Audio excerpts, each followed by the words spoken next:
Guys आज का जो हमारा टॉपिक है वो है एलटी लाइन, एचटी और ईएचटी लाइन के बारे में और इनके डिफरेंसेस के ये आपस में किस तरह मुख्तलिफ हैं। तो सबसे पहले मैं स्टार्ट करूंगा। मैंने पहले ये टेबल बना ली है कि एलटी लाइन में क्या कुछ आता है, एचटी लाइन में क्या आता है और ईएचटी लाइन में क्या कुछ आ सकता है। तो स्टार्ट करते हैं एलटी लाइन से। पॉइंट वन जो है उसमें मैंने बताया हुआ है कि एलटी लाइन को एलवी लाइन भी कहते हैं। ताकि कोई कुछ लोग कंफ्यूज होते हैं कि एलटी और एलवी क्या सेम है। तो एलटी और एलवी लाइन सेम चीज़ होती है, क्योंकि मोस्टली इन ट्रांसमिशन लाइन हम एलटी लाइन कहते हैं, क्योंकि इसे लो टेंशन लाइन कहते हैं। और ये क्या करती है, ये इलेक्ट्रिसिटी कैरी करती है फ्रॉम ट्रांसफार्मर। जो हमारे डिस्ट्रीब्यूशन ट्रांसफार्मर गलियों में लगे होते हैं उधर से वो हमारे हमें इलेक्ट्रिसिटी ट्रांसफ़र करती है और हमारे घरों तक पहुंचाती है, टू कंज्यूमर तक। तो इसी तरह एच टी लाइन का भी देख लेते हैं कि वो क्या चीज़ है। एच टी लाइन जो है वो भी इलेक्ट्रिसिटी कैरी करती है, लेकिन वो करती है सब स्टेशन से डिस्ट्रीब्यूशन ट्रांसफार्मर तक, और आगे डिस्ट्रीब्यूशन से जो हम कंज्यूमर तक आते हैं वो एल टी लाइन होती है। उसके बाद में आगे ई एच टी लाइन, जिसे हम नॉर्मली पावर ट्रांसमिशन लाइन कहते हैं। ईएचटी से बनता है एक्स्ट्रा हाई टेंशन लाइन। तो ईएचटी को ईएचवी भी कह सकते हैं, और इसमें क्या होता है, ये भी इलेक्ट्रिसिटी कैरी करती है from generating station to sub station. जहाँ से बिजली बनती है वहाँ से बिजली लाइट ये जो है कैरी करती है, और ये क्या करती है, सब स्टेशन तक पहुँचाती है, जहाँ से आगे कंज्यूमर तक एंड तक पहुँचाती हैं वायर्स। उसके बाद आ जाते हैं कि वोल्टेज रेंज इनकी कितनी होगी। एलटी लाइन नाम से पता है कि लो टेंशन लाइन है, तो इसके जो वोल्टेज हैं वो 1 kV से कम होते हैं। मैक्सिमम इनका 1 kV होता है।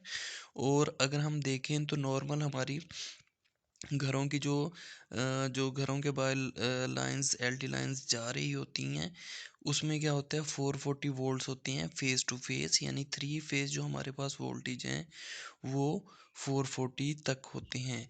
और इसी तरह फेस टू न्यूट्रल जो हमारे पास वोल्टेज होते हैं वो 230 वोल्टेज होते हैं। और इसकी मैक्सिमम जो हमारे पास एलटी लाइन के वोल्ट्स हैं वो 1 kV तक होते हैं। उसके बाद आ जाते हैं एचटी में कितने वो की वोल्टेज रेंज कहाँ तक होती है। तो बेसिकली एच टी लाइन जो है वो 11 kV या मैक्सिमम, जिसमें मोस्ट 33 kV तक आता है। यानी कि 1 kV से ऊपर से लेके 33 kV तक जो वोल्टेज की रेंज होती है उसे हम एच टी लाइन कहते हैं। उसके बाद ई एच टी लाइन, उसमें क्या होता है, 33 kV से अबव 66 132 220 765 kV वगैरह तक जो ट्रांसमिशन लाइन हमारी होती है उसे हम ई एच टी लाइन कहते हैं। उसके बाद आ जाते हैं नंबर थ्री पे। नंबर थ्री जैसे मैंने ये पहले लिखा हुआ है, इस हम देखेंगे नंबर थ्री है नंबर ऑफ़ वायर्स या नंबर ऑफ़ कंडक्टर कितने होते हैं एलवी लाइन पे, यानी एलटी लाइन पे। तो हमने देखा कि इसके ऊपर जो कंडक्टर हैं या वायर्स हैं वो 4 हैं, ठीक है। जो हमने अपनी गलियों में देखे होते हैं, जो ऊपर वाले 3 वायर्स होती हैं वो फेज़ होती हैं, और नीचे वाली जो लाइन होती है वो न्यूट्रल होती है। तो अगर किसी के घर जो एनर्जी मीटर है वो सिंगल सिंगल फेज़ का है, तो वो इधर से 2 वायर्स आएँगी, एक फेज़ से एक न्यूट्रल से। और कइयों के घर 3 फेज़ है तो ये चारों वायर्स उधर जाएँगी। उसके बाद आ जाते हैं हम एचटी लाइन में कितने कंडक्टर होते हैं। तो इसमें 3 कंडक्टर होते हैं, ये मैं पॉइंट 3 पे लिखा भी हुआ है। तो वो होते हैं रेड येलो ब्लू।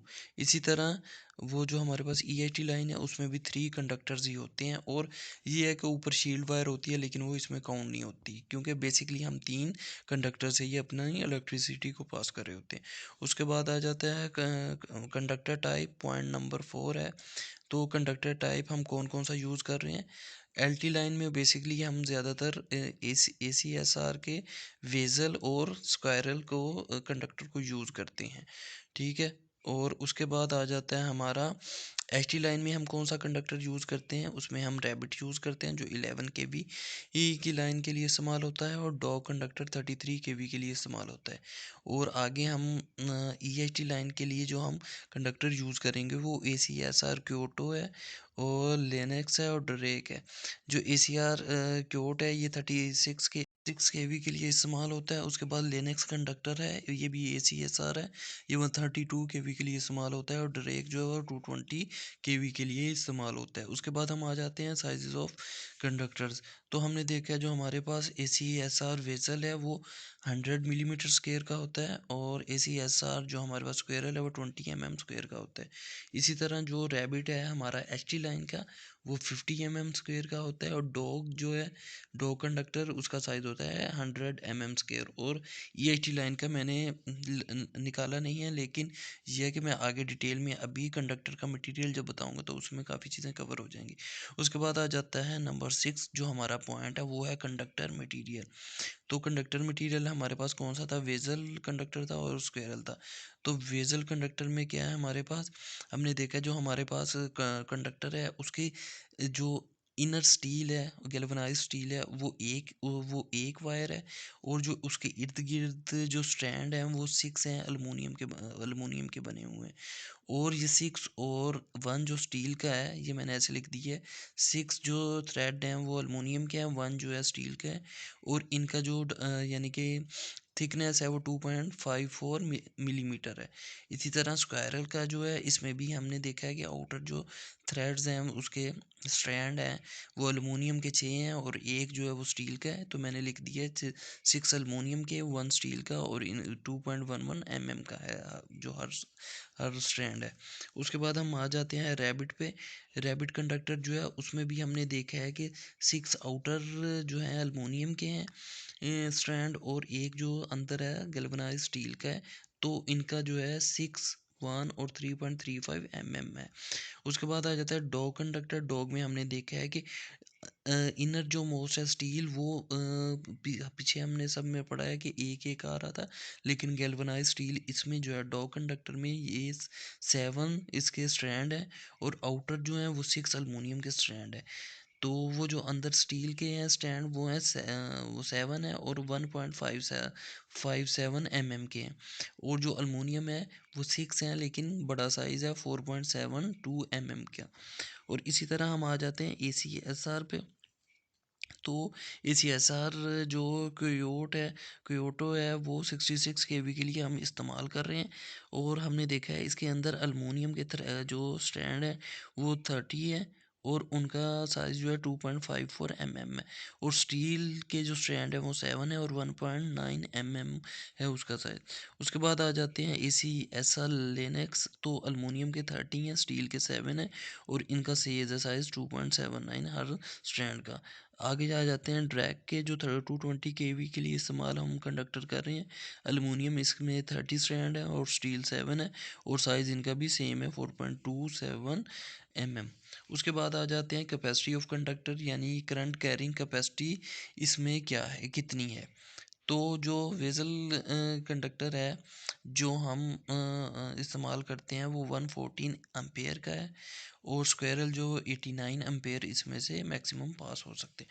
उसके बाद आ जाते हैं रैबिट कंडक्टर जो है वो 157 एम्पेयर्स की कैपेसिटी रखता है, यानी कि इस तक ये करंट कैरी कर सकता है। और डो कंडक्टर जो है 229 एम्पेयर जो है वो कैरी कर सकता है। उसके आगे आ जाते हैं हम क्योटो जो है वो 286 एम्पेयर, जो ई एच टी लाइन के 286 एम्पेयर तक करंट कैरी कर सकता है।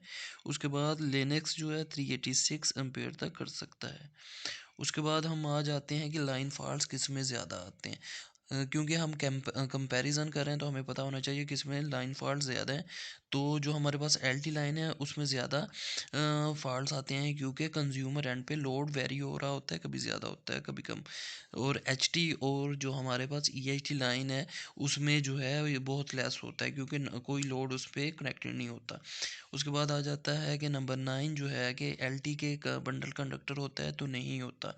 एचटी का भी बंडल कंडक्टर नहीं होता, लेकिन जो ईएचटी लाइन है इसका बंडल कंडक्टर होता है, जो 220 केवी से अबव 220 केवी लाइन और उससे अबव की लाइन पे हम लगाते हैं ताकि कोरोना इफ़ेक्ट ना हो। उसके बाद आ जाते हैं इंसुलेटर। हम इधर पिन इंसुलेटर और गाय और शैकल इंसुलेटर लगाते हैं एलटी लाइन में, और एचटी लाइन में हम लगाते हैं पिन एंड डिस्क, और इसमें हम सस्पेंशन एंड टेंशन असेंबली लगाते हैं ईएचटी लाइन में। और इंस्टॉलेशन लोकेशन जो है एलटी की कि हम कहाँ कहाँ इसको इंस्टॉल कर सकते हैं एलटी लाइन को, तो हमने देखा हुआ है कि एलटी लाइन जो है कंज्यूमर एंड पे होती है। तो कंज्यूमर कौन है कि हम कंज्यूमर हैं, तो हमारे गलियों में और घरों के सामने ये हर स्ट्रीट में ये इनकी लोकेशन होगी। उसके बाद आ जाते हैं एचटी लाइन कहाँ कहाँ इंस्टॉल क्या करते हैं हम, तो ये मेन रोड्स पे होती है, जो सब स्टेशन से लेके हमारे कंज्यूमर एंड तक ये मेन रोड्स पे एचटी लाइन होती है। और और उसके बाद आ जाता है ईएचटी लाइन। ये mostly outside the city, outside the villages होती है। और ये है कि ज़्यादातर इसे क्योंकि एक्स्ट्रा हाई टेंशन लाइन है, तो ये ज़्यादातर हमारे शहरों से बहुत ज़्यादा दूर पाई जाती है।